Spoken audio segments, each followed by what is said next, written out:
여기 인천공항에 위치한 긴급 도움센터에 한국으로 단체 휴가를 왔다는 독일 엘리트 군인들이 고성을 지르며 날뛰고 있습니다. 그들은 자신들에게 이런 대우를 하는 건 말도 안 된다면서 난동을 부렸지만 이내 한국인 공항 직원이 나타나 그들에게 한마디를 하는 순간 그들은 이럴 수는 없는 법이라며 눈물을 흘리며 바지를 벗기 시작합니다. 그렇다면 그들은 대체 한국에서 어떤 경험을 했던 것일까요? 안녕하세요. 제 이름은 마티아스입니다. 저는 현재 모든 것이 비밀로 유지되고 있는 독일 최고의 특수부대에서 대위로 복무 중이고 저는 독일 국방을 책임지고 독일 국방의 최선두에 서 있다는 점에 엄청난 자부심을 느끼고 있습니다. 하지만 이번 여름 이러한 제 자부심은 산산조각이 나고 말았어요. 제 생애 처음으로 유럽 최고의 군대라고 여겨지는 독일 군대가 날씨에 항복하는 모습을 보였거든요. 이 모든 것은 이상기온으로 인한 폭염으로 시작되었습니다. 단순한 폭염이 아니라 성경에 나오는 신의 저주 수준의 폭염이었죠. 유럽 전역은 연일 최대 기온을 경신하며 완전히 불타고 있습니다. 도로의 아스팔트가 치즈처럼 부풀어 올랐고 전력망이 붕괴되고 선풍기가 녹으면서 유럽의 군대는 아예 훈련조차 못할 지경에 이르고 말았어요. 독일군도 예외는 아니었습니다.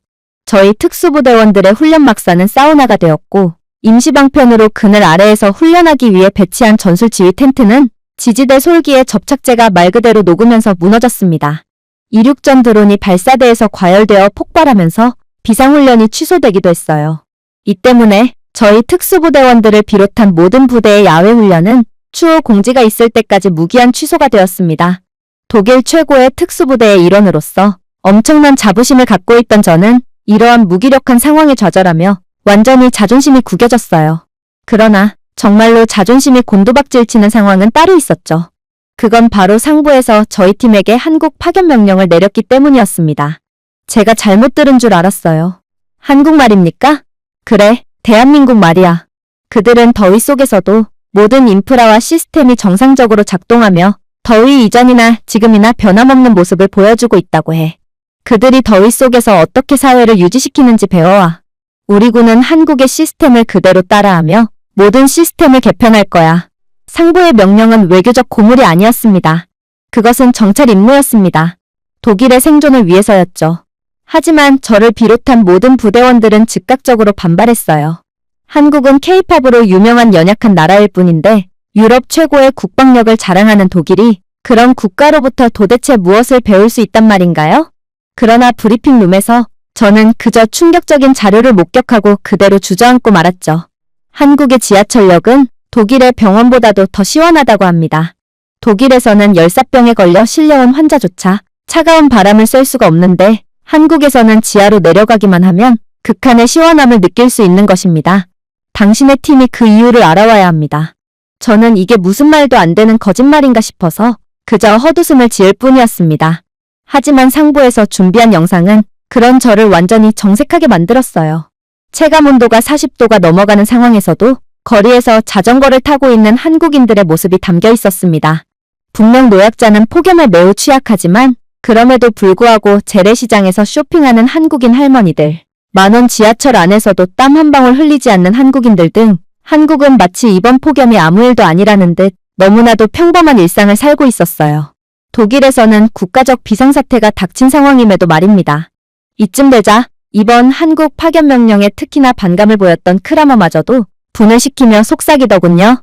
한국인들은 유전적으로 더위에 강화된 건가요? 그 이유를 알아오는 것이 저희의 임무였습니다. 그렇게 이틀 후 한국의 영상을 보게 된 대원들은 그건 전부 조작 영상일 거라며 믿지 않으면서도 명령에 죽고 사는 군인답게 결국에는 인천행 비행기에 탑승했습니다. 저희가 영상을 보고도 현실 부정을 하는 이유는 명확했어요. 독일은 메르세데스, 지멘스, 괴테의 땅인 유럽의 경제 및 기술 엔진입니다. 한국이 이보다 더 잘 준비되어 있을 리가 없어요.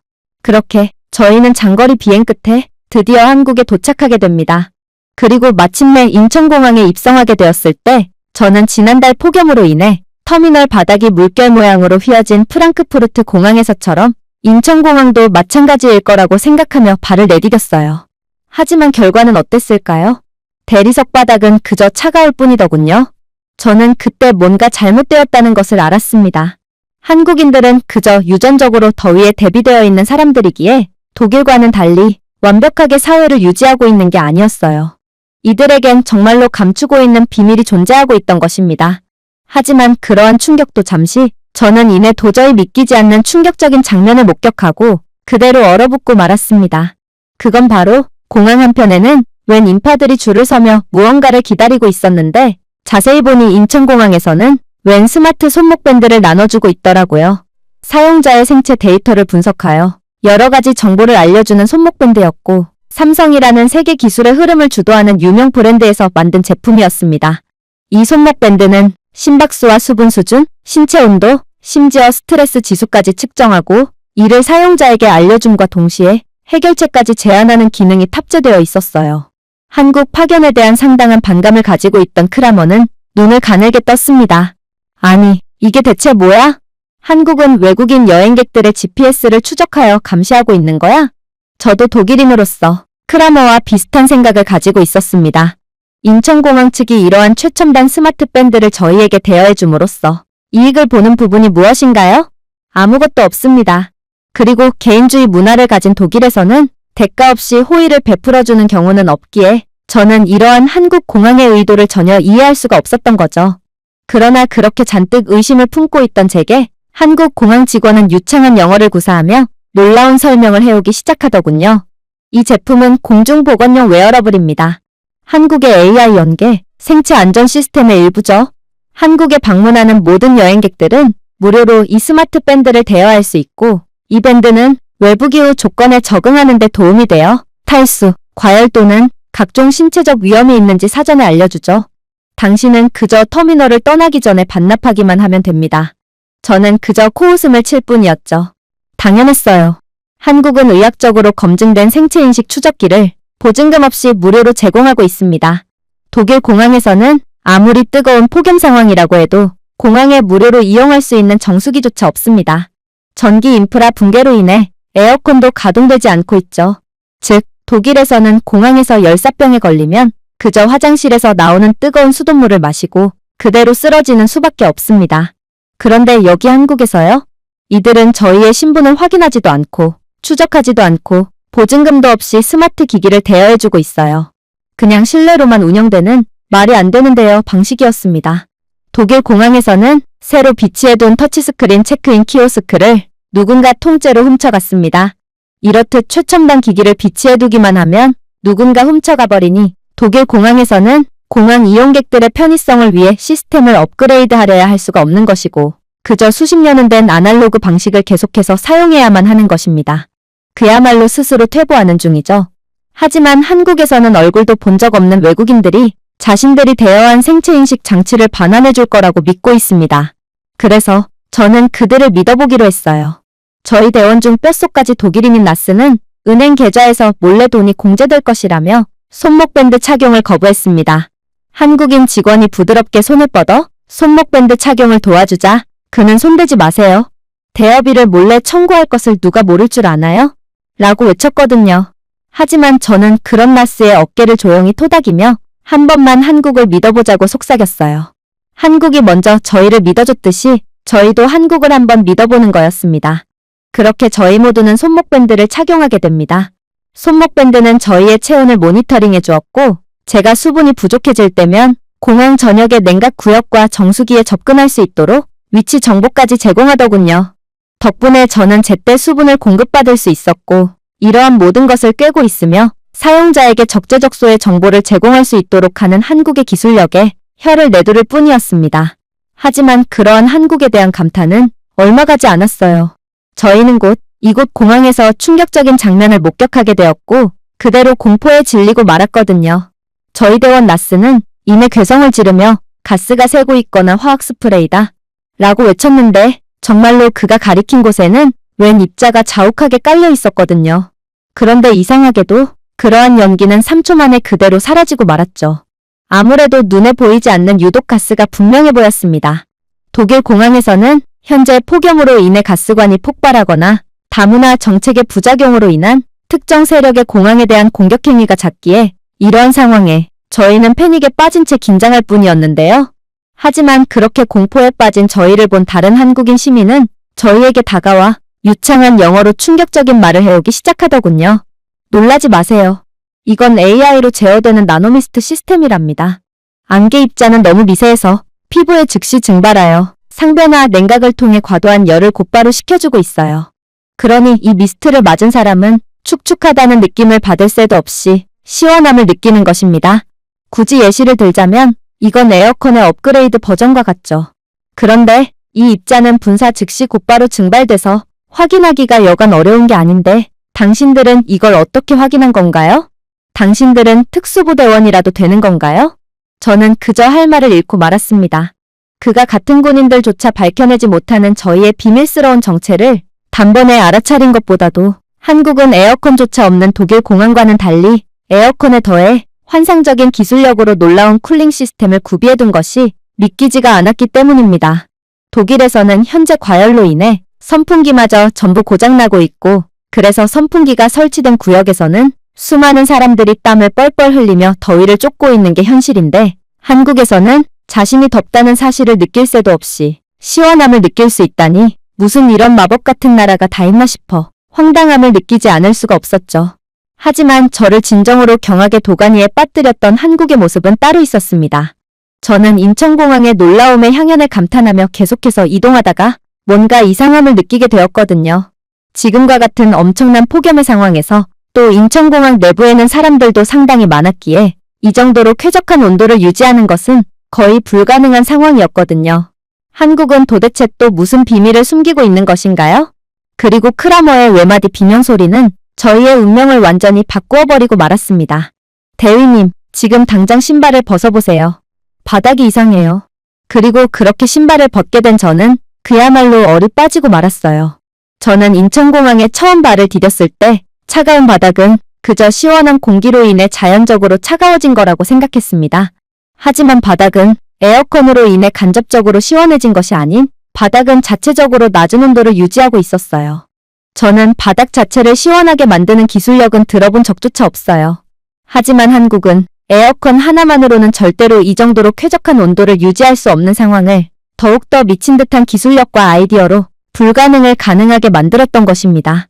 인천공항 및 한국의 일부 건물에서는 타일 아래에 지열 열교환 파이프가 내장된 지하 네트워크를 사용하고 있었습니다. 지하 80m에서 자연적으로 차가운 공기를 끌어와 조용히 순환시키고 막대한 전기 낭비 없이 주변 온도를 낮추는 방식이었죠. 즉, 한국은 이러한 쾌적한 온도에 대한 막대한 비용을 들이지 않아도 그저 기술력 하나만으로 저렴한 비용으로 모든 사람들의 쾌적함을 안겨다주고 있었던 것입니다. 한국의 기술력은 본질적으로 지구 자체를 기후 완충제로 사용하고 있는 모양이었죠. 전통적인 기술 강국이라던 독일이요. 독일의 폭염 해결책은 창문에 젖은 수건을 놓고 라디에이터 뒤에 호일을 거는 것이었습니다. 농담이 아닙니다. 심지어 정부는 전력 인프라 불안정의 이유로 에어컨 설치를 금지하고 햇빛을 피하기 위해 전략적 커튼 설치를 해결책으로 내놓는 황당한 행보를 보이기도 했어요. 당연히 효과는 없었고 바보 같은 정부 때문에 애꿎은 독일 시민들만 피해를 보고 있는 상황이죠. 그러나 제가 이러한 뜻밖의 상황에 혼란스러워하고 있을 때 첫 번째 위기가 찾아왔습니다. 숨겨진 비용이 있을 것이 분명하다며 스마트밴드 착용을 거부했던 라스의 손목에서 경보음이 울리기 시작했거든요. 그리고 밴드는 그의 스트레스 수치가 높다며 휴식을 취할 수 있는 라운지의 위치로 저희를 안내하기 시작했습니다. 처음에는 모두 당황했습니다. 이런 공항에 정말로 라운지가 있다고요? 독일 공항은 별도의 비용을 지불해야 입장할 수 있는 VIP 라운지를 제외한다면 그저 공항 노숙자들이 누워있는 싸구려 의자들이 즐비해 있는 곳이 라운지라고 여겨집니다. 그러나 그렇게 스마트밴드가 지시하는 곳으로 향하니 정말로 한국 공항은 모두가 이용할 수 있는 라운지가 존재했어요.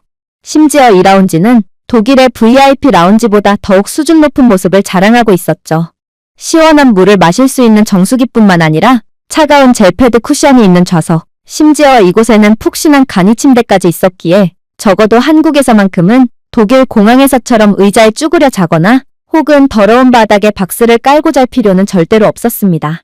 저희 대원들 모두는 이러한 한국의 부유한 면모에 완전히 경악의 도가니에 빠졌고 라스 또한 분명 인천공항의 인프라에 깜짝 놀란 듯 했지만 자신은 얼마 전까지만 해도 스마트밴드에 대해 비판을 하며 잔뜩 의심을 했는데 오히려 스마트밴드의 도움을 받은 상황에 그저 시원한 물을 벌컥벌컥 들이켠 후 이젠 되었다며 휴식을 취하지 않고 발걸음을 재촉하더군요. 사실 그렇게나 남자다운 척을 하는 라스지만 그는 비행 공포증이 있기에 비행기 내부에서도 잠을 통 못 이루며 불편해하는 기색이 역력했는데요. 그래서 그는 분명 엄청난 피곤과 스트레스를 받고 있는 상황일 텐데도 아무튼 라스는 독일을 압도하는 모습을 보여주는 한국에 완전히 자존심이 상한 모양이었습니다. 하지만 그는 한국에서만큼은 그렇게 자존심을 부려선 안 됐습니다. 그는 앞으로 일어날 일에 대해 완전히 모르고 있었어요. 그렇게 거의 하루 종일 잠을 못 잔 그는 휘청휘청거리며 이동하다가 결국 계단을 내려가다가 발이 걸리고 말았거든요. 그는 마치 젖은 콘크리트 자루처럼 바닥에 부딪혔는데 고통이 엄청났는지 그렇게나 무표정의 늘 남자다운 면모만을 보여주던 그는 계집아이 같은 비명소리를 내며 모두를 깜짝 놀라게 했습니다. 하지만 이러한 놀라는 감정은 이내 걱정으로 이어졌어요.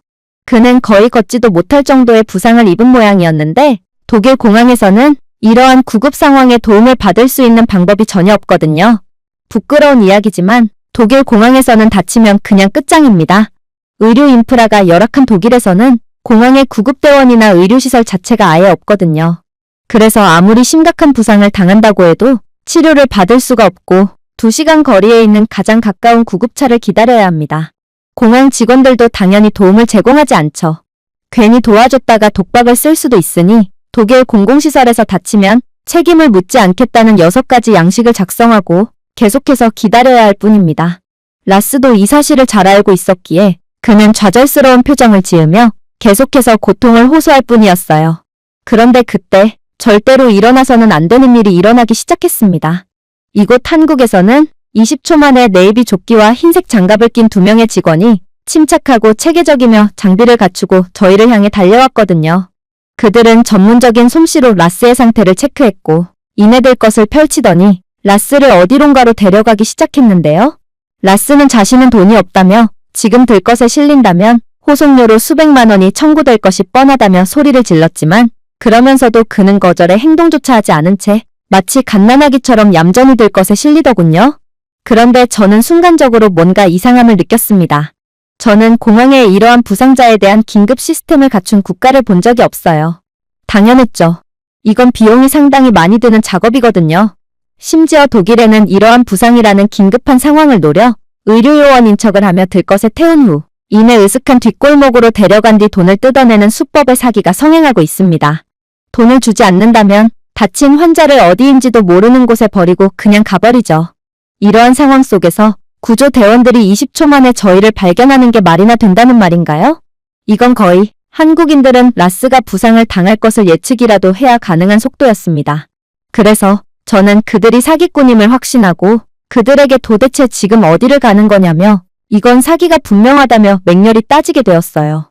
하지만 구조대원 복장을 한 한국인 남성은 유창한 영어를 구사하며 경악을 금치 못할 말을 해오기 시작하더군요. 저희가 어떻게 이렇게 빠르게 출동할 수 있었냐고요? 간단합니다. 현재 환자분이 착용한 스마트밴드는 환자분의 바이탈을 지속적으로 모니터링하며 혈중 산소 농도가 꾸준히 떨어지고 심부 체온이 상승하는 것을 알렸거든요. 이렇게 비정상적인 상태를 감지할 경우 스마트밴드는 자동으로 가장 가까운 의료시설에 이러한 긴급 상황을 알립니다. 그러니 저희는 그러한 알림을 받고 스마트밴드가 보내온 GPS 정보를 토대로 이곳으로 출동한 것이죠. 이건 말이 안 되는 상황이었습니다. 어떻게 이 정도의 미친 기술력을 갖춘 국가가 존재할 수가 있단 말인가요? 그러나 저는 곧 깨닫게 됩니다. 만약 그들이 사기꾼이라고 해도 지금 저희가 할 수 있는 것은 아무것도 없다는 사실을 말입니다. 그래서 저는 그저 완전히 넋이나간 채로 이 한국인들을 따라 이동할 수밖에 없었어요. 저는 만약 이들이 정말 구조대원이 맞다면 기껏해야 임시용 천막이 설치되어 있는 간이 의료소를 예상했습니다. 그런데 그들이 마침내 도착한 곳에서 저는 완전히 경악을 하며 거의 주저앉고 말았어요. 그곳은 공항 내부에 있는 병원이었거든요. 아니, 독일에서는 그럴듯한 병원을 가기 위해서는 베를린 중심부를 향해 차를 타고 몇 시간이고 이동을 해야 하는 게 기본인데 어떻게 한국에는 도심과 멀리 떨어져 있는 공항에마저 병원을 갖추고 있을 수가 있단 말인가요? 심지어 이곳 공항병원은 웬만한 독일의 대학병원을 능가할 정도로 첨단적인 병원이었어요. 이곳은 완벽한 장비를 갖춘 외상센터 시설이 존재했는데 의사는 스마트밴드가 제공하는 바이탈 정보를 확인하더니 이내 전문적인 장비를 통해 라스의 발목을 스캔하고 즉시 경미한 염좌와 모발 골절을 진단했습니다. 이 모든 것은 2분도 채 되지 않아 일어난 일이었습니다. 독일에서 병원은 이동하는 데만 해도 상당한 시간이 소요되지만 의사의 전문적인 검진을 받는 데에 또다시 하루 꼬박 대기해야 합니다. 그나마 이건 응급 상황일 경우의 이야기고 응급 상황인 경우가 아니라면 몇 달은 대기해야 하죠. 저는 한국에서 일어나고 있는 이러한 말도 안 되는 상황에 독일에서의 제 그간의 경험들이 완전히 부정당하는 기분을 받았고 그렇게 저도 모르게 화를 내며 애꿎은 한국인 간호사에게 이건 말이 안 된다며 따져묻게 되었습니다. 그러자 한국인 간호사는 그저 친절한 미소를 지으며 놀라운 말을 해오기 시작하더군요. 접수처에 인터랙티브 패널이 있는 것을 못 보셨나요? 들어오는 환자들은 이미 예상 대기 시간으로 자동으로 예약되어 있습니다. AI는 환자 수를 모니터링하고 이동 경로를 변경하며 의료 인력을 동적으로 조정하고 있죠. 만약 이 병원의 수용 능력이 초과된다면 환자들은 자동으로 가장 빠르게 치료를 받을 수 있는 병원으로 안내됩니다. 이 병원 모듈은 인천공항에서 인근 57개 이상의 클리닉과 병원을 연결하는 통합 네트워크인 스마트 메디케이 시스템의 일부거든요. 만약 환자분의 발목 상태가 더욱 심각한 상황이었다면 근처의 인하대병원으로 안내되어 전문적인 치료를 받을 수도 있었겠죠. 한국에서는 이런 식으로 모든 환자들이 가장 빠르고 효율적인 치료를 받을 수 있도록 시스템이 도움을 주고 있는데 당신의 나라에서는 아직 이런 시스템이 구축되지 않은 건가요? 저는 도저히 말을 잇지 못하고 말았습니다. 현재 독일에서는 구급차의 연료가 부족하여 마침 도로를 지나던 다른 운전자에게 렌트 요금을 지불하고 차량을 대여해서 호송을 하는 일도 빈번한 게 현실이라는 이야기를 한다면 그건 제 조국의 명예를 완전히 더럽히는 일이었거든요. 그러나 한국은 그런 뒤처진 독일과는 차원이 다른 국가였던 것입니다. 그렇게 라스가 치료를 받는 동안 저는 이곳 센터를 둘러보았어요. AI 보조 진단 키오스크, 자동화된 다국어 처방 시스템이 있더군요. 한백인 부부가 2분도 채 되지 않아 여행용 멀미약을 받는 모습을 지켜보았습니다. 여권을 스와이프하고 증상을 탭하기만 하면 모국어로 인쇄된 지침과 함께 사전 승인된 일반 의약품을 전해주고 있었어요. 독일에서는 약사에게 처방전을 내밀어도 해당 처방전이 조작된 것은 아닌지 30분은 확인한 후에야 약을 건네줍니다. 심지어 약사의 부주의로 잘못된 약이 제공되는 경우도 있죠. 독일은 이것을 2차적인 사고를 막기 위한 안전한 조치라고 말하고 있지만 이건 그냥 시대에 뒤떨어진 아날로그 시스템을 좋게 포장하고 있을 뿐인 것입니다. 그리고 한국이 현재 어떻게 하고 있는지를 본다면 독일은 지금 당장 혁신이 필요할 때라는 것을 깨달을 수 있겠죠. 그렇게 저는 완전히 혼란스러워진 채 제대로 걷지 못하는 라스 대신 수납을 하러 갔습니다. 그리고 수납처에 도착하자마자 거의 현실을 부정하고 말았죠. 무료입니다. 접수처 직원이 말했습니다. 한국 정부 제공입니다. 저는 그녀가 장난을 치고 있는 거라고 생각하며 다시금 물었습니다. 저희는 지금 파견 중인 독일군 소속입니다. 보험증을 보여주면 될까요? 하지만 한국인 직원은 여전히 작은 웃음을 지을 뿐이더군요. 보험은 필요 없습니다. 공항 응급치료는 전액 지원됩니다. 한국을 떠날 때 손목밴드만 반납하세요. 턱이 떨어지는 것 같았어요. 독일에서는 보험 없이 응급실 침대에 눕는다면 그대로 파산 직전에 내몰리게 됩니다. 독일의 엄청난 병원비는 일반적인 직장인이 감당을 할 수준이 절대로 아니거든요. 심지어 몇몇 독일의 병원에서는 엄청난 대기줄에 못 이겨 치료를 받지 않고 그대로 나가더라도 대기비용이라는 황당한 명목으로 일정량의 병원비를 지불해야 해요. 그러나 어떻게 한국에서는 이렇듯 효율적인 보험 제도를 구축하고 있을 수가 있단 말인가요? 하지만 그렇게 완전히 현실 분간을 못하고 바보 같은 표정을 짓고 있던 제게 한국 병원은 뭐 이 정도 가지고 놀라냐는 듯 더욱 말도 안 되는 모습을 보여주기 시작하더군요. 왜냐하면 라스는 비용도 지불하지 않았음에도 웬 꽤나 비싸 보이는 목발을 짚고 퇴원했기 때문입니다. 그러면서 이건 한국 병원 측에서 대여해준 목발로 출국 전에 목발을 반납하면 된다고 했다고 하더군요.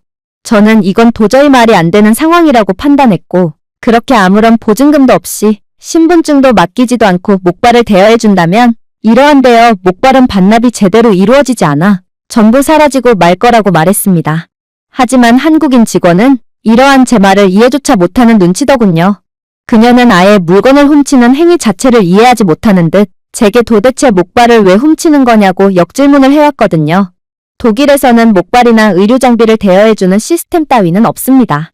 보증금이나 신분증을 제출한다고 해도 절대로 빌리지 못해요. 당연하죠. 모두가 이러한 대여 물품을 훔쳐가거든요. 그래서 독일인들은 잠깐 쓰고 말 의료 장비들마저도 전부 다 구매해야 합니다. 그래서 독일에는 집집마다 목발 하나쯤은 전부 구비해두고 있죠. 가족 중 한 명이 발을 다치면 목발을 구매해야 하니 그때 구매한 목발을 계속 가지고 있는 것입니다. 독일에서는 의료보험도 제대로 갖춰져 있지 않기에 목발 하나에 수십만 원을 줘야 하죠. 이 얼마나 낭비란 말인가요? 언제 또 사용할지도 모르는 목발을 비싼 값에 구매해야 하니 독일은 환경적으로 경제적으로 매우 큰 페널티를 받고 있는 것입니다. 그야말로 유럽은 한국인들만큼 높은 시민의식을 갖추지 못했다는 이유로 갖가지 사회적 비용을 치르고 있는 셈이죠.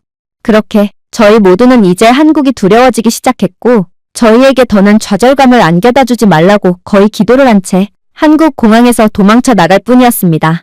그렇게 저희는 예약해 두었던 아파트 단지로 향했습니다. 그리고 도착할 때까지 입을 여는 대원들은 단 한 명도 없었죠. 사실 저는 왜 많고 많은 숙소 중 구태여 아파트 단지에서 머물러야 하는지 전혀 이해하지 못했어요. 하지만 상부에서는 한국의 아파트 단지는 일반적인 한국인들이 머무는 공간이라며 독일의 군용 기숙사도 그러한 한국의 아파트 단지를 본받아야 할 점이 있을지도 모른다며 저희를 강제로 아파트 단지로 몰아넣을 뿐이었어요. 사실 저는 아파트 단지에만큼은 정말로 머물기 싫었습니다. 관리가 제대로 되지 않아서 쓰레기 천지에 악취는 기본이고 고장난 엘리베이터와 누수로 얼룩진 벽지 등 그야말로 공공주택은 이기적인 습성을 가지고 있는 인간에겐 전혀 어울리지 않는 주거환경이라고 할 수 있습니다. 솔직히 저는 상부에서 멋대로 예약한 숙소를 그대로 버리고 저희의 사비를 모아 제대로 된 숙소를 예약할까도 진지하게 고려했으나 뭔가 공항에서의 충격적인 경험 때문인지 한국을 한번 믿어봐도 좋을 것 같다는 생각이 들었어요. 그리고 아파트 단지에 들어섬과 동시에 제 뇌는 완전히 정지되고 말았죠. 이것은 아파트가 아니었습니다. 이것은 VIP를 위한 럭셔리 공공주택 단지였어요. 단지 내부의 차량만 봐도 그랬습니다. 독일 사람들조차 벤츠 등의 독일의 하이엔드 브랜드의 차량을 타지 못하고 있는데 이곳 아파트 단지에는 독일산 고급 차량들이 널려 있더군요. 심지어 독일에서는 너무 고가여서 경찰 및 고용된 관리인이 직접 관리를 하고 있는 전기차 충전소, 심지어 타이어 공기압 센서 시스템까지 한국의 아파트 단지에서는 그저 당연하다는 듯 벽에 장착되어 있을 뿐이었습니다. 그럼에도 아무도 이러한 인프라들을 훔쳐가지 않고 있었고 이곳 주민들은 너무나도 편리하게 시설을 이용하고 있었죠. 더 놀라웠던 점이요? 제가 출입용 카드를 통해 아파트 로비에 들어가니 엘리베이터는 자동으로 저를 감지하고 1층으로 내려오더라고요. 제가 버튼을 누르지도 않았음에도 말입니다. 독일에는 아직도 5층 이상의 건물임에도 엘리베이터 자체가 없는 경우도 많고 있더라도 파터노스터라는 구식의 방식의 승강기를 사용하고 있지만 한국은 이미 엘리베이터조차 첨단화를 완료한 국가였던 것입니다. 하지만 저희가 마침내 숙소에 도착했을 때 저희 모두는 완전히 공포에 빠질 수밖에 없었어요. 이곳 숙소에는 귀신이 사는지 아니면 강도가 들었는지 저희가 아파트 문을 열자마자 불이 저절로 켜졌고 커튼까지 저절로 열렸거든요. 도대체 이게 무슨 상황이란 말인가요? 라스는 목발을 집은 채로 그대로 자빠져 버렸기에 고통에 겨운 괴성까지 지르며 분위기를 완전히 공포영화 속의 한 장면으로 만들어버렸습니다. 그렇게 저희 모두는 혼비백산하여 집에서 나왔고 문을 쾅 닫아버렸습니다. 그리고 그렇게 문 앞에서 약 10분여간 심호흡을 한 뒤 저희는 독일군의 자랑스러운 특수부대원들이라는 점을 상기시키며 다시금 고성을 지르며 문을 열었습니다. 귀신이든 강도든 모조리 쓸어버리겠다는 의지의 표현이었어요. 그러나 그때 저는 충격적인 장면을 목격하고 그대로 굳어버리고 맙니다. 바로 불이 켜지고 커튼이 켜지는 아까와 똑같은 상황이 반복되었거든요. 그리고 저는 그때 알았죠. 이건 바로 한국의 스마트홈 시스템의 일부였다는 사실을 말입니다. 한국의 아파트 내부는 거주자가 밖으로 나갈 때 모든 불을 끄고 커튼까지 닫도록 시스템화되어 있었습니다. 그리고 거주자가 다시 들어온다면 이를 인식하고 불을 켜고 커튼을 다시 열어주었죠. 그리고 이는 거주자의 환경에 맞도록 시스템화할 수 있었어요. 저희가 귀신이라고 생각했던 것은 귀신이 아닌 그저 한국이 너무 선진적이었기에 저희는 도저히 한국을 이해를 하지 못했을 뿐이었습니다. 심지어 한국의 에어컨은 천장 근처의 열 센서를 통해 감지한 체온을 기준으로 온도를 보정했습니다. 저희가 온도를 따로 설정할 필요도 없었죠. 독일은 가정집에 에어컨 자체가 없어서 부채나 선풍기로 폭염 상황을 버티고 있었지만 한국인들은 에어컨은 기본이고 이러한 첨단화를 통해 손 하나 까딱하지 않고 최적의 환경에서 살 수 있었던 거였어요. 하지만 진정한 충격은 따로 있었습니다. 그건 바로 인덕션이었어요. 대원 크라머는 한국의 스마트 가전제품이 그렇게나 신기했는지 계속해서 모든 가전제품들을 만지작댔는데요. 그런데 그는 깜빡하고 인덕션을 켜고는 끄지 않고 계속해서 돌아다니고 말았어요. 그런데 한국의 스마트 인덕션은 일정 시간 이상 냄비를 올려놓지 않거나 너무 오랜 시간 동안 켜놓으면 경보 후에 저절로 꺼지는 시스템을 갖추고 있었고 덕분에 크라머의 부주의로 인해 집이 홀랑 타버리는 참사를 막을 수 있었습니다. 사실 독일에서는 노인들의 건망증 때문에 집 전체가 홀랑 타버리는 일이 흔합니다. 인덕션을 켜놓은 줄 모르고 그대로 외출을 하거나 잠들어버려 대참사가 나는 거죠. 하지만 한국은 가전제품들마저 매우 똑똑했고 저는 적어도 크라머보다는 똑똑한 한국산 인덕션을 보고 그저 고개를 저을 뿐이었어요.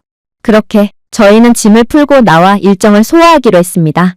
하지만 저희는 아파트 단지를 나오자마자 이럴 수는 없다며 그대로 머리를 감싸쥐고 말았는데요. 한국의 아파트 단지는 그야말로 없는 게 없었거든요. 카페와 편의점 등의 생활시설은 물론이고 이곳 단지에서는 체육관까지 운영 중이었어요. 심지어 이곳 체육관은 아파트 단지 주민이면 24시간 연중무휴로 이용할 수 있다고 하더라고요. 독일에서 야간에 체육관을 운영했다간 그대로 기구 모두를 강탈당하고 말 거예요. 그러나 이곳 체육관은 밤 시간대에 한해 무인으로 운영되고 있었음에도 멀쩡하게 유지되고 있었죠. 그러나 저희 모두를 그 무엇보다 경악해 만든 부분은 따로 있었어요. 이곳 아파트 단지에는 무인 소포 배송 보관함까지 있었거든요. 나중에 알고 보니 한국은 그냥 아파트 문 앞에 물건을 놓고 가도 아무도 택배에 손을 대지 않는 세계에서 유일한 국가라고 했지만 주민들은 집을 오랫동안 비워야 하는 경우 안전 및 청결을 위해서라도 이러한 무인 택배함을 자주 이용하고 있다고 하더라고요. 하지만 저는 이러한 무인 보관함 자체를 보고 놀랐던 건 아니었어요. 바로 무인 보관함 한 구석에 고가의 스마트폰 한 대가 덩그러니 놓여 있었기 때문이었습니다. 이 스마트폰이 언제부터 이곳에 놓여 있었는지는 모르겠지만 이곳은 주민들이 계속해서 오가는 곳이었고 많은 주민들이 진작에 이 스마트폰을 목격했음에도 이 스마트폰을 가져가는 사람은 단 한 명도 없더라고요. 그리고 저희 모두가 이게 말이나 되는 상황인가 싶어 벙쪄 있자 웬 택배기사가 헐레벌떡 달려오더니 그대로 자신의 스마트폰을 집어들더라고요. 저는 그에게 이 스마트폰을 얼마 동안 방치한 것인지를 물었습니다. 그러자 그는 번역앱을 통해 놀라운 말을 해오기 시작하더군요. 저는 무인 보관함에 택배를 배송한 후 배송한 물건에 대한 사진을 찍고는 실수로 스마트폰을 그냥 두고 왔어요. 아마 제 스마트폰은 거의 1시간은 그대로 방치되었을 거예요. 하지만 그렇게 걱정은 되지 않았어요. 한국인들이 남의 스마트폰을 가져갈 사람이었다면 애초에 제가 문 앞에 비대면으로 배송한 택배도 전부 훔쳐갔겠죠. 하지만 저는 제 경력에서 단 한 번도 도난사고를 겪은 적이 없어요. 그러니 한국인들의 정직함을 누구보다 신뢰할 수밖에 없는 거죠. 저는 이젠 그저 생각하기를 포기할 뿐이었습니다. 독일에서는 스마트폰을 쥐고 다녀선 안 됩니다. 대로변에서 스마트폰을 꺼내도 안 되죠. 왜냐하면 이를 전문적으로 노리는 소매치기들이 그대로 스마트폰을 채가기 때문입니다. 이는 건장한 체격의 저 또한 수도 없이 경험해봤고 저는 그래서 이젠 고가의 스마트폰을 구매하지 않아요. 몇 개월 안 가서 도난당하고 말 텐데 도대체 고가의 스마트폰을 사용할 이유가 어디에 있겠어요? 그리고 대원들 모두는 이러한 제 생각에 공감하고 있는지 다들 고개를 푹 숙이며 한국에 대한 부러움을 간접적으로 표출하고 있을 뿐이었습니다. 그렇게 저희는 계속해서 이동했습니다. 그리고 이번에는 어떤 초등학생쯤 되어 보이는 한국인 아이들이 수영 가방을 들고 어디론가로 걸어가고 있는 모습을 목격하게 되었죠. 저는 순간적으로 의아함을 느꼈습니다. 독일에서 수영장을 가려면 차량을 타고 몇 시간은 나가야 합니다. 그런데 이러한 아파트 단지에서 수영장을 가는 듯한 모습을 보이고 있다니요. 저는 이러한 의문스러운 모습에 이 아이들이 유괴 등의 범죄에 연루된 것은 아닌지 의심이 들었고 그렇게 군인으로서의 무언가의 책임감을 느껴 아이들을 따라가게 되었습니다. 그리고 약 2분쯤 지났을까 저는 절대로 목격해서는 안 될 모습을 목격하게 되고 그 자리에 굳어버렸죠. 왜냐하면 이곳은 그저 평범한 아파트 단지일 뿐이었음에도 단지 내부에는 떡하니 수영장 시설이 존재하고 있었거든요. 솔직히 저는 많은 것을 기대하진 않았어요. 수영장 시설이 아파트 단지에 존재하고 심지어 무료라고요? 저는 그저 이 수영장 시설은 유아를 위한 작은 욕조를 의미할 뿐일 거라고 생각했습니다. 하지만 그렇게 수영장에 입장하게 되었을 때 저희 모두는 그대로 할 말을 잃고 주저앉고 말았어요. 일단 수영장 로비에서는 저희를 위해 수영복을 대여해 주었을 뿐만 아니라 필터링을 통해 완벽하게 푸르고 깨끗한 물을 자랑하는 수영장에는 pH, 염소 수치, 심지어 보행 밀도까지 확인하는 AI 기반 수질 시스템으로 실시간 모니터링되고 있었거든요. 잠시 동안 제가 실수로 리조트에 들어간 것은 아닌지 걱정이 되었습니다. 이런 시설을 무료로 사용하는 건 오히려 죄책감마저 들 정도였거든요. 현재 독일의 수영장에는 폭염으로 인한 수도 공급 문제로 수영장 물은 하도 교체하지 않아서 거의 녹색이 되어 있는 상황입니다. 그리고 이러한 수영장에서의 수영을 마친 이들은 무좀, 감기 등 각종 전염병에 옮았다며 단체 소송까지 불사하겠다는 뜻을 밝히고 있죠. 그러나 이곳 아파트 단지 수영장에서는 수영장이 매우 깨끗한 것으로도 모자라 수영 레벨별로의 차선을 표시할 수 있는 스마트 조명이 있는 개별 수영 레인까지 존재하고 있었습니다. 수영복을 위한 통풍형 건조실, 그리고 샤워시설 및 수건까지 무료로 이용할 수 있는 개별적인 인프라까지 존재했기에 저는 정말 눈물이 나기 직전이었어요. 그러나 제가 이곳 수영장을 이용하면서 느낀 한국의 가장 부러운 점은 한국을 빛내는 것은 높은 기술력뿐만이 아니었다는 점입니다. 한국인들 모두가 존엄성, 신뢰, 사려 깊은 무언의 규범을 따르고 있었어요. 아무도 수건을 훔치지 않고 있었습니다. 아무도 수영 레인에서의 추월 같은 매너 없는 행동을 하지 않았어요.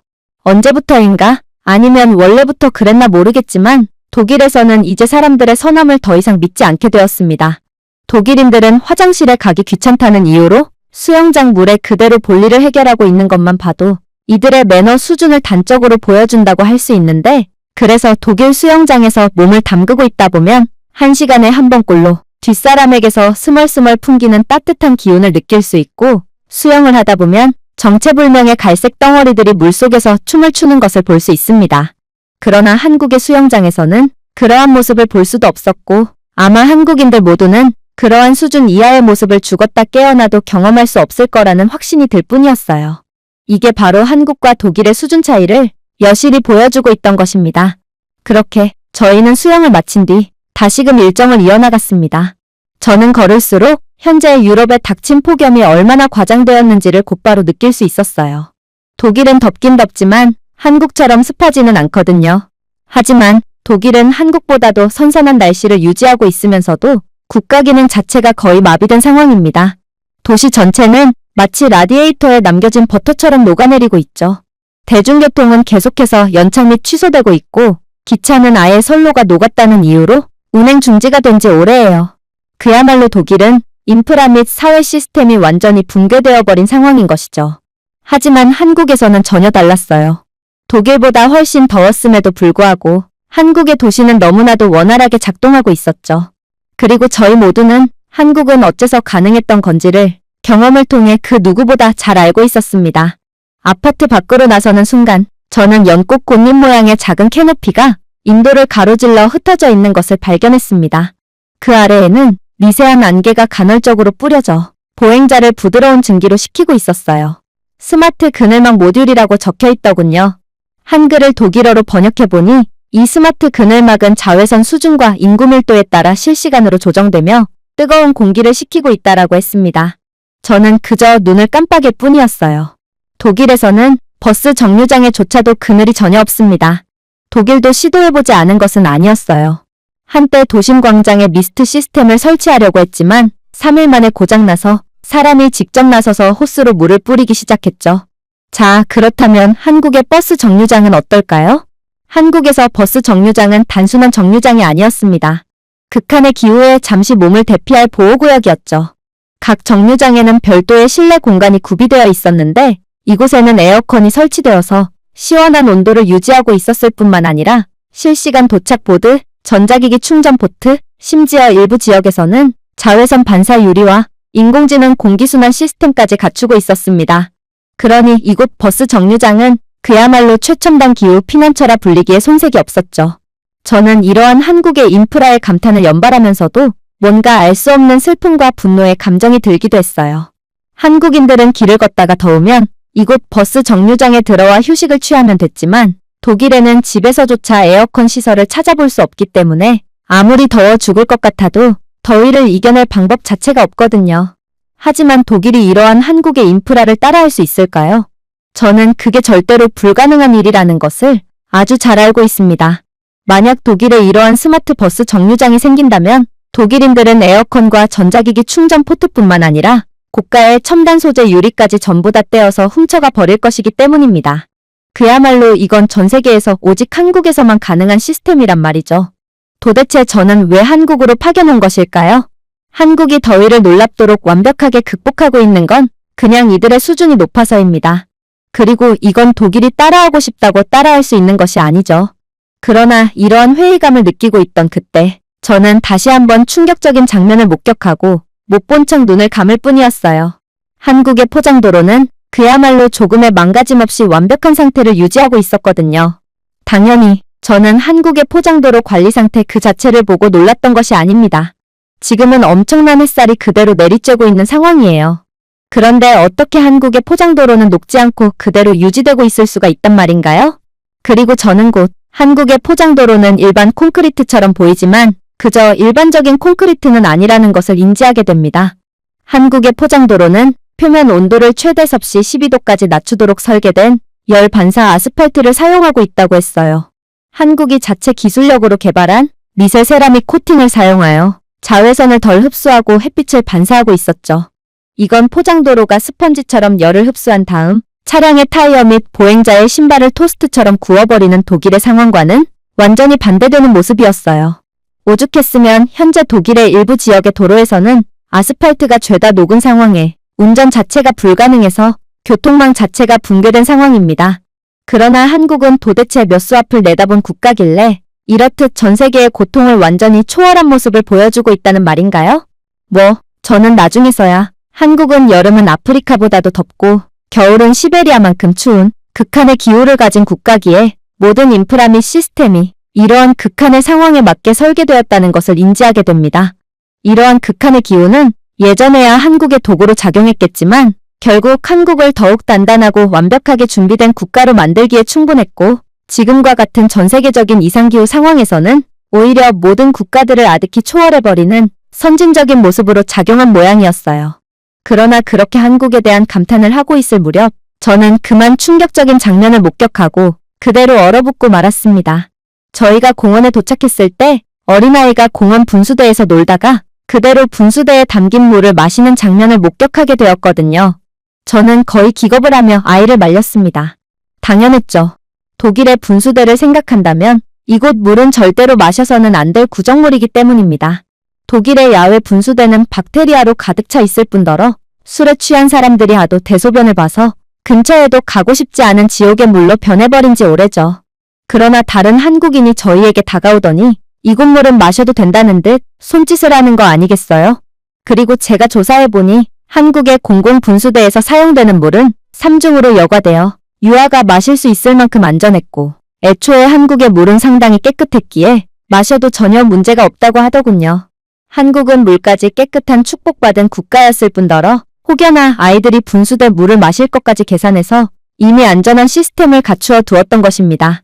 하지만 그때 제 스마트밴드가 경고를 울리기 시작하더군요. 현재 습도가 100%에 육박했으니 더위에 조심하라는 내용이었습니다. 그래서 저는 현재 온도를 검색해봤어요. 체감 온도가 40도가 넘더군요. 하지만 저는 여전히 의구심이 들었어요. 현재 체감 온도가 40도가 넘는다는 것은 거의 땀을 비처럼 흘리며 아이스크림처럼 녹아야 한다는 뜻이었습니다. 그런데 저는 덥긴 덥지만 그 정도로 무지막지하게 덥지는 않았거든요. 제가 느낀 체감 온도는 30도는 될까 하는 수준이었죠. 그리고 제가 그 이유를 알게 되었을 때 저는 그저 허공을 바라보며 넋을 놓아버릴 뿐이었죠. 한국은 인도조차도 폭염을 염두에 두고 설계되었기 때문입니다. 광촉매 코팅이 된 타일은 대기오염 물질을 분해하여 기존 인도보다 더 시원하게 유지될 수 있도록 했습니다. 그러니 한국에서는 체감온도가 진짜 체감온도를 의미하는 것이 아니었죠. 그야말로 한국은 여름을 단순히 견뎌내고 있는 것이 아니라 완전히 지배하고 있던 것입니다. 그렇게 저희는 독일이라는 조국에 대한 자부심이 완전히 박살이 난 채 레스토랑에 도착하게 됩니다. 한식당에 도착했을 때쯤 저는 그저 허기져 있을 뿐이었어요. 저는 그저 독일에서처럼 차가운 맥주와 익숙한 유럽식 음식을 먹고 싶었어요. 그런데 그런 제가 왜 굳이 한식당에 왔냐고요? 본부로부터 전화가 왔기 때문입니다. 마티아스, 식사를 할 때는 반드시 한식당에 가서 뜨거운 음식을 먹고 그 뜨거운 음식이 어땠는지에 대해 보고하도록 해. 저는 아무리 군인은 명령에 죽고 명령에 산다고 해도 이건 학대가 아닌가 싶어 항의를 하고 말았습니다. 농담하시는 겁니까? 지금은 여름이에요. 그리고 한국은 독일보다도 훨씬 더운 여름 날씨를 가졌다고요. 지금 날씨에 더운 음식을 먹었다간 저희 대원들은 전부 그대로 열사병에 걸리고 말 거예요. 하지만 본부는 단호하더군요. 엄살 부리지 마. 너희는 독일 최고의 특수부대원들이야. 그 정도는 정신력으로 극복할 수 있다고. 다른 부대도 아니고 왜 너희 부대가 한국으로 파견되었는지를 생각해. 한국인들은 한여름의 더위를 뜨거운 음식을 먹으며 극복한다고 하던데 너희들이 직접 체험하고 어땠는지에 대해 보고하도록 해. 그래야 독일군의 식단을 한국처럼 뜨거운 음식 위주로 바꾸는 것이 좋을지 판단할 수 있을 거 아냐? 너희의 파견 결과가 독일군의 전투력을 좌지우지할 수 있으니 죽는 소리 하지 말고 책임감을 좀 가지라고. 뭐 어쩌겠어요?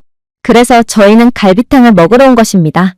몇 시간 동안 끓인 갈비탕 말이에요. 당연히 팀원들은 이건 너무한 거 아니냐며 분노에 차서 고함을 지르더군요. 그리고 일부 대원들은 한국인들은 더위를 먹어서 단체로 미친 것 아니냐며 미친 사람조차도 더운 날씨에 뜨거운 음식 따위는 먹지 않는다며 툴툴댔죠. 하지만 저희에겐 선택권 따위는 없었고 그렇게 분노를 가까스로 사귄 채 자리에 앉았습니다. 그러자 30초 만에 12개의 작은 접시가 도착했는데 저희는 아직 주문조차 안 한 상태였기에 저는 그저 당황할 뿐이었습니다. 다른 테이블로 가야 할 음식이 잘못 온 것인가요? 저는 주인 아주머니에게 손을 흔들며 번역앱을 건넸습니다. 실례합니다. 저희는 아직 주문조차 안 했는걸요? 그러자 그녀는 미소를 짓더군요. 기본 반찬이에요. 무료입니다. 그 말은 마치 화물 열차처럼 저를 강타했습니다. 이유 없는 무료 따위는 없는 독일이었기에 감동은 더더욱 배가 되었어요. 바삭한 김치, 양념 시금치, 디저트처럼 달콤한 검은콩, 그리고 마치 젤리처럼 느껴지는 도토리묵까지 내 입마다 매콤하고 시원하며 바삭바삭하고 매끄러운 대비가 폭발적으로 증가했습니다. 저는 너무 압도되어 말을 잇지 못하는 크라머를 바라보았습니다. 방금 전까지만 해도 더운 날씨에 더운 음식을 먹는 한국인들은 전부 제정신이 아니라며 욕짓거리를 해대던 그였지만 한국의 무료 반찬 앞에서 순한 양이 되어 허겁지겁 반찬을 입에 넣고 있을 뿐이었어요. 그리고 더 이상 놀랄만한 장면은 없다고 생각했을 때 저는 두 번째 기적을 보았습니다. 로봇이었어요. 테이블 사이를 우아하게 굴러가며 저희가 주문한 음식을 배달해 주었습니다. 저는 말문이 막히고 말았어요. 우리 잘 찾아온 거 맞아? 여기가 식당이야. 기술 박람회야? 하지만 그러한 놀라움도 잠시 저는 갈비탕에 숨막히는 자태를 보고 다시금 머릿속이 하얘졌어요. 도착한 갈비탕은 사정없이 펄펄 끓어오르고 있었습니다. 화상과 같은 온도를 장시간 유지하도록 설계된 검은색 돌그릇에 담아 제공된 이 그릇은 점심이라기보다는 과학적 표본처럼 보였습니다. 너무나도 뜨거운 열기에 본능적으로 밀어내고 싶었지만 향이 잊혀지지 않았습니다. 풍부하고 고소한 향이었어요. 안에서 몸을 시원하게 해줍니다. 라고 식당 주인 아주머니가 웃으며 번역앱을 건넸습니다.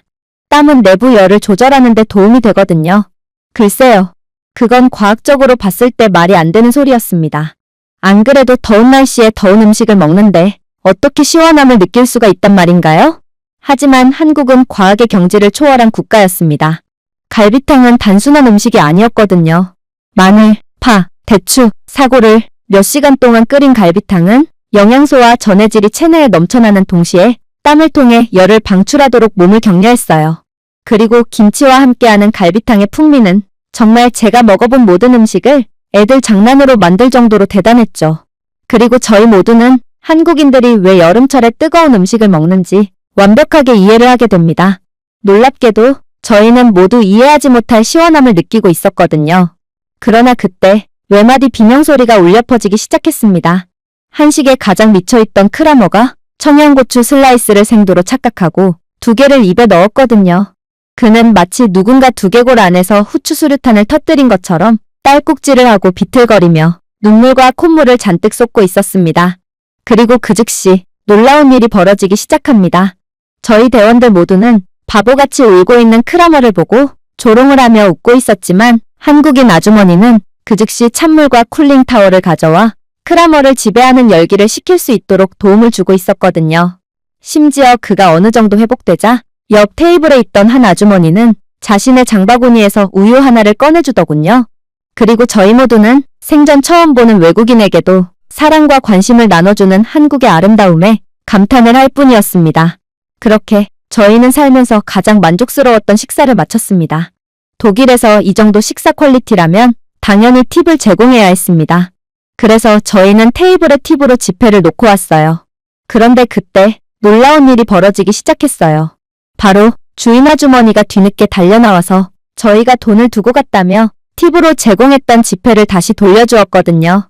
저는 이러한 한국인들의 정직함에 깜짝 놀라면서도 그 지폐는 팁으로 제공한 것이니 가져도 좋다고 말했어요.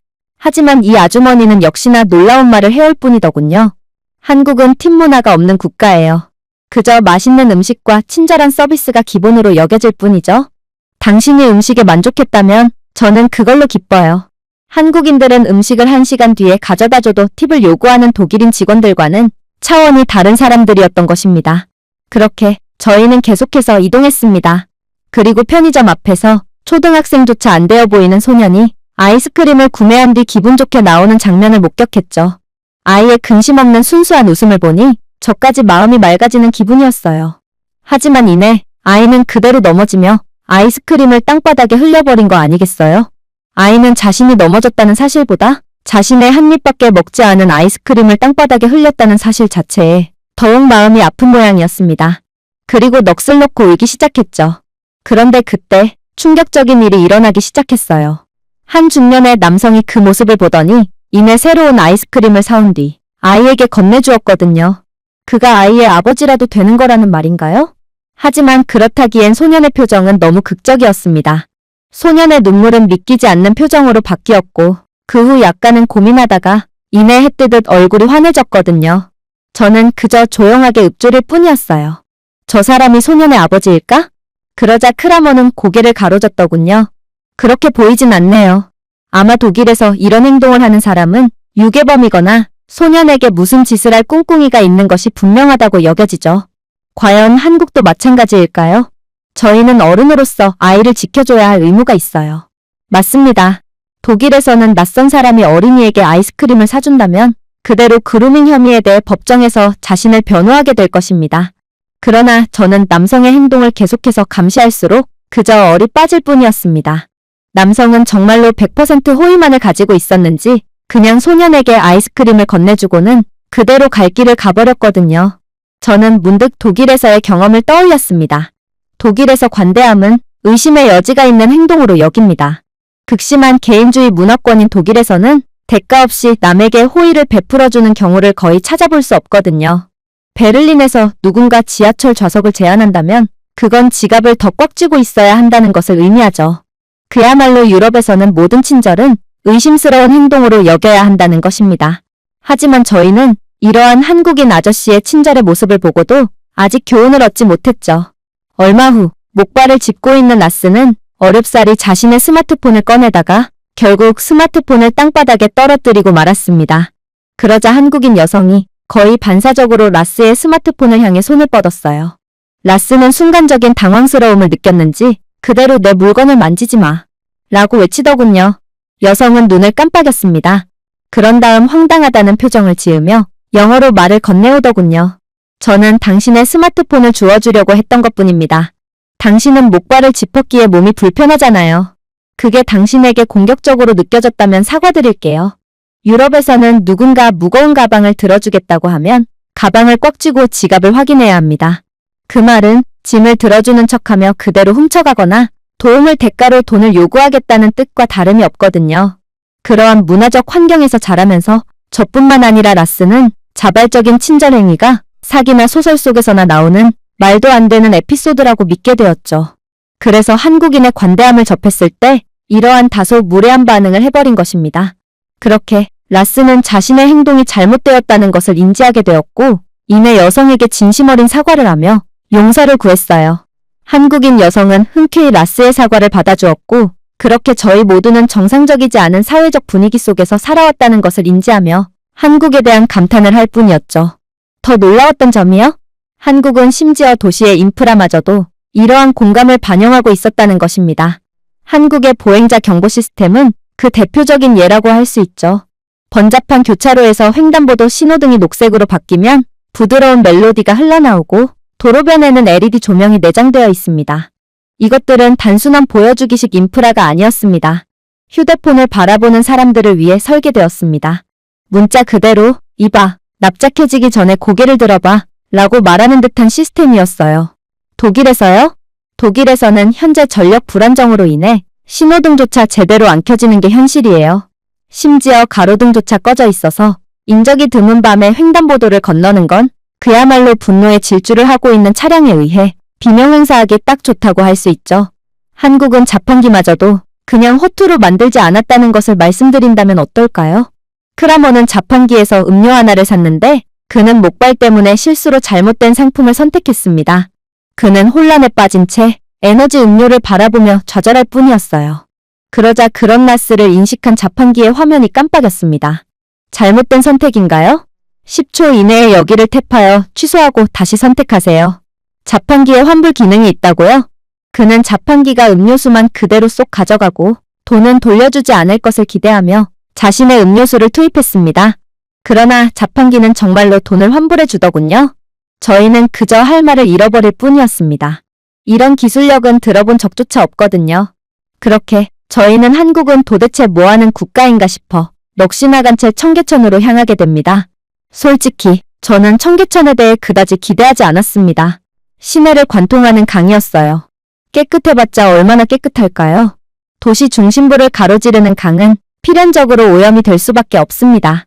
그런데 한국은 이러한 강을 자체적으로 복원하기까지 했다니 이건 한국의 판단 실수가 분명해 보였어요. 하지만 그렇게 청계천에 도착했을 때 저희 모두는 그대로 경악을 하고 말았습니다.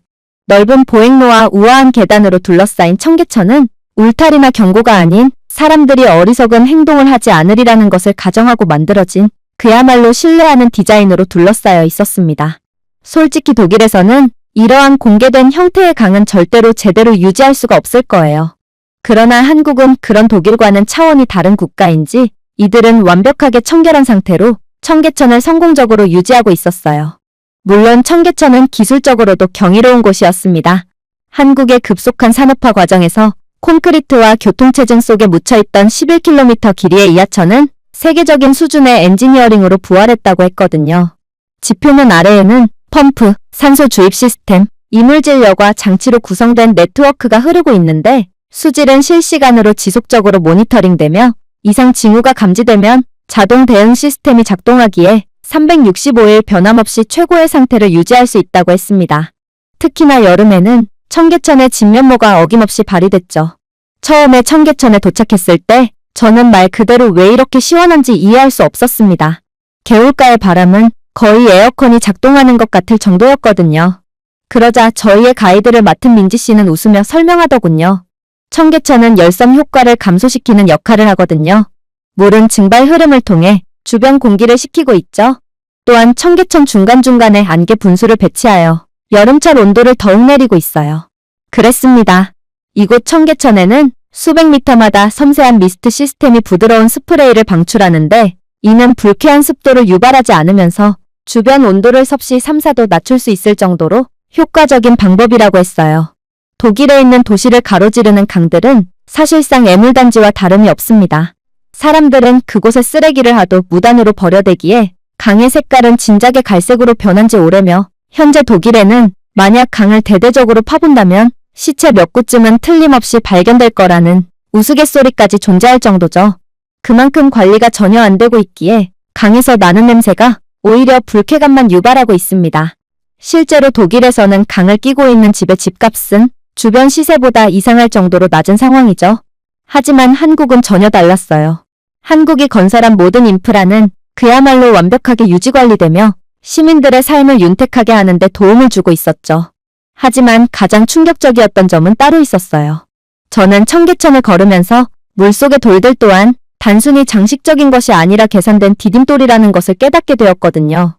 이곳의 돌들은 아이들도 건너갈 수 있도록 정확한 거리에 배치하고 미끄러지지 않도록 미묘하게 홈을 파고 있었습니다. 각 돌에는 신발을 손상시키지 않으면서 습한 환경에서도 그립감을 유지할 수 있도록 한국 엔지니어들이 개발한 미세 질감의 표면이 있었죠. 어떻게 한국은 이 조그마한 것들마저 놓치지 않을 수가 있단 말인가요? 그야말로 한국인들 특유의 배려심은 모든 인프라에 반영되어 있던 것입니다. 독일 강들의 디딤돌은 대부분 이끼로 덮인 죽음의 덫으로 발을 디딤과 동시에 그대로 미끄러져 넘어지고 맙니다. 하지만 한국에서는 애초에 그런 일이 일어날 수가 없었어요. 한국은 불과 70년 전만 해도 전쟁을 겪으며 폐허가 되었던 국가입니다. 도시 전체가 무너지고 인프라가 사라졌으며 교육은 사치쯤으로 여겨졌죠. 저는 이러한 한국의 발전이 도저히 납득이 안 갔기에 저희의 가이드인 민지 씨에게 열변을 토하며 한국이 어떻게 다시 일어날 수 있었는지에 대해 캐묻게 됩니다. 그러자 그녀는 충격적인 말을 해오기 시작하더군요. 맞아요. 한국은 전쟁 이후에 아무것도 남지 않게 되어버렸죠. 하지만 한국인들은 희생에 허덕이는 대신 자신들의 터전을 빠르고 똑똑하며 집단적으로 건설했어요. 가난한 와중에도 교육을 게을리하지 않았죠. 교육비는 대체 어디서 났냐고요? 한국인 부모들은 학비를 마련하기 위해 설거지를 하거나 공장에서 밤을 보내며 아이들의 교육을 위해 최선을 다해 노력했습니다.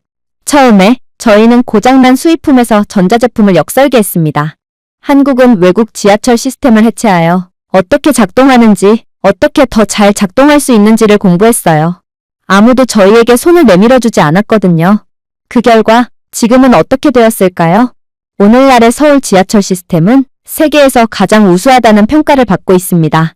한국 지하철은 전 세계 최초이자 유일하게 AI 통합 제어 루프를 기반으로 운영되거든요. 레일, 터널, 역에 내장된 수천 개의 IoT 센서가 선로 온도부터 사람의 혼잡까지 모든 것을 감지합니다. 한 역에서 도보 교통량이 15% 증가하면 시스템은 지연 후가 아니라 수많은 인파들이 플랫폼에 도달하기 전에 자동으로 더 많은 열차를 배차해요. 갑작스러운 인파는 곧 기차 지연 및 취소로 변하는 기존의 기차 강국들과 비교한다면 한국의 노력은 확실히 빛을 발했다고 볼 수 있죠. 하지만 저는 그녀의 말을 도저히 이해할 수가 없었어요. 아무리 노력을 한다고 해도 이렇게나 단기간 만에 최고의 자리를 차지할 수는 없어요. 그래서 저는 다시금 질문을 건네봤습니다. 얼마 전까지만 해도 한국은 자신들의 아들들을 독일의 탄광 지하로 보내고 딸들을 과밀한 독일 병원으로 보내곤 했습니다. 저희 할머니는 늘 1960년대 후반의 병원에서 일하던 한국인 간호사에 대해 말씀하시곤 하셨어요. 한국인들은 무척이나 근면성실하고 늘 야간 근무를 해서 해가 뜨고서야 집으로 돌아가는 사람들이라고 말씀하셨죠. 하지만 그게 다예요. 그들은 너무 가난했어요. 이 정도 수준의 국가를 만드는 것은 100년이 지나도 불가능해 보였을 정도로 말이에요. 이렇듯 노동력을 독일로 수출하던 나라가 어떻게 지금은 거의 모든 지표에서 독일을 능가해버릴 수가 있단 말인가요? 그러자 민지 씨는 또다시 경악을 금치 못할 대답을 해오기 시작했죠. 맞아요. 당시에 한국인들은 매우 가난했죠. 하지만 그렇게 밤새 일하던 파독 노동자들은 항상 임금을 가족에게 돌려주곤 했습니다. 적어도 당신의 할머니가 알던 그 한국인 여자의 자녀들은 대학에 진학했을지도 모르고, 그리고 이제 그들의 자녀들은 제가 방금 설명했던 지하철 시스템의 엔지니어가 되어 한국을 세계 최강의 기술 강국의 반열에 올려놓는데 큰 공헌을 했을지도 모르죠. 저희의 기성세대는 전 세계인들 대부분이 감히 헤아릴 수 없는 방식으로 자신을 희생했어요. 당신이 아는 독일로 노동을 떠난 사람들이 한국인들의 전부가 아니에요. 1970년대 한국인들은 위험한 환경에서 주 7일 근무를 하며 휴가까지 반납한 채로 맨손으로 다리, 터널, 산업단지 등을 건설하곤 했어요. 우리의 선배님들은 공장 바닥에서 잠을 잤고 그러면서도 기름 램프 아래 찢어진 공책으로 수학을 공부했습니다. 세상이 한국에 대해 그 어떠한 기대도 하지 않았을 때조차도 한국은 발전을 위해 계속해서 꿈틀댔다는 것이죠. 물론 한국은 후발주자예요. 다른 열강 국가들은 다른 국가들을 식민지로 삼고 수탈하며 빠르게 기득권을 차지했지만 한국은 그런 국가가 아니었어요. 오히려 일본의 식민지로 전락했던 국가였죠. 그래서 다른 사람들이 걷는 동안 우리는 달릴 수밖에 없었습니다. 그리고 결국 지금은 다른 국가들을 수탈해서 불을 쌓았던 모든 국가들을 초월한 상태죠. 저는 그저 할 말을 잃고 말았습니다. 한국인들, 즉 한때 독일 석탄을 파던 사람들은 결코 쓰라림이나 패배에 굴복하지 않았습니다. 그들은 가난한 조국에 대한 원한을 품고 있지도 않았어요. 그들은 그냥 묵묵히 벽돌을 운반했습니다. 그러고 나서 그들은 자녀들을 위한 학교를 세웠습니다. 한국인들은 그렇게나 희생을 하고도 자신들의 희생을 기리는 기념비를 세우지 않았습니다. 그들은 그냥 반도체 팹을 만들어버렸죠. 이제 그들은 오늘날 한국인들 모두가 청결하게 생활할 수 있도록 새벽에 거리를 청소하고 지하철 키오스크에서 낯선 사람들을 돕고 젊은 배달원들에게 따뜻하게 인사하는 바로 그 어르신들입니다. 한국인들은 노력을 끝이 아닌 다리로 보기 때문에 가능한 일이었던 것입니다. 독일이나 다른 기존의 열강 국가들처럼 정복이나 오만을 통해서가 아니었죠. 그러니 오직 한국에서만큼은 예의와 희생, 그리고 남에 대한 배려심이 남아있던 것입니다. 저는 어쩌면 서울 지하철은 단순히 누군가가 똑똑한 알고리즘을 썼기 때문에 시간을 엄수하는 것이 아니라는 생각이 들었어요. 그건 1976년에 누군가의 아버지가 시멘트를 14시간 동안 운반했기 때문에 시간을 엄수할 수 있었던 것입니다. 어떤 사람의 어머니가 주말에 트랜지스터를 조립하는 일을 하셨기 때문이죠. 그 세대는 슬로건 대신 땀을 선택했기 때문입니다. 저는 제가 한국에서 겪은 모든 일들은 그저 어쩌다가 만들어진 것이 아니라는 것을 완전히 깨닫게 되었습니다. 그리고 겸손해졌죠. 아마 저희의 한국 파견은 실패일 것입니다. 도대체 이런 한국을 어떻게 저희가 따라할 수가 있나요? 그건 불가능한 일이에요. 내년 폭염, 그리고 내후년 폭염에도 한국은 슬기롭게 극복하겠지만 독일은 그러한 방법을 절대로 흉내낼 수 없을 것이고 결국 좌절한 채 뜨거워진 몸에 물만 끼얹고 있을 뿐일 것입니다. 제가 준비해온 내용은 여기까지입니다. 끝까지 시청해주셔서 진심으로 감사드리며 여러분들의 구독과 좋아요, 알림 설정은 영상 제작에 큰 힘이 됩니다. 이상 세모튜브였습니다.